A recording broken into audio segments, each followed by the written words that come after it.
Hello everyone, তোমরা সবাই কেমন আছো? আমি তোমাদের সঙ্গীতা।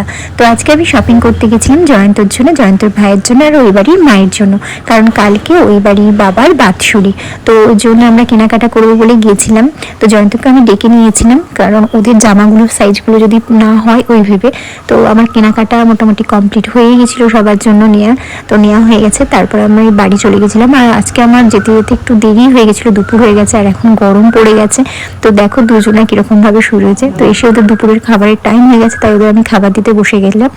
আর ওরা দুপুরবেলায় খায় হচ্ছে টক দই আর ডিমটা মাঝে মাঝে দিই, মাঝে মাঝে দিই না। তো ডিম আর তার সাথে দিয়ে দিই আমি ছোট ছোট স্লাইস করে রাখা তরমুজ। আর তরমুজ কিন্তু গরমের জন্য খুবই ভালো, আর ওরা কিন্তু খুব ভালোও খায়। তো তরমুজগুলো আমি ছোট ছোট স্লাইস করে দিই, তারপর আমি দইয়ের সাথে মাখিয়ে দিই, কারণ দইয়ের সাথে মাখিয়ে না দিলে ওরা কি করে দইটা আগে খেয়ে নেয়, আর তরমুজগুলো খেতে চায় না। তো ওই জন্য মাখিয়ে দিই, আর এদিকে মাখিয়ে দিলে ওরা কিন্তু খুব ভালো খায়, দুজনেই খুব পছন্দ করে এটা। দুপুরের খাবারটা খুব তৃপ্তি করে খায়।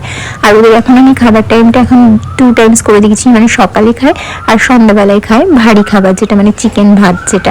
আর এমনি দুপুরবেলাটা ওদের যেহেতু খিদে পেয়ে যায়, তার জন্য আমি এটাই দিই, আর এটা কিন্তু ওদের জন্য খুব ভালো।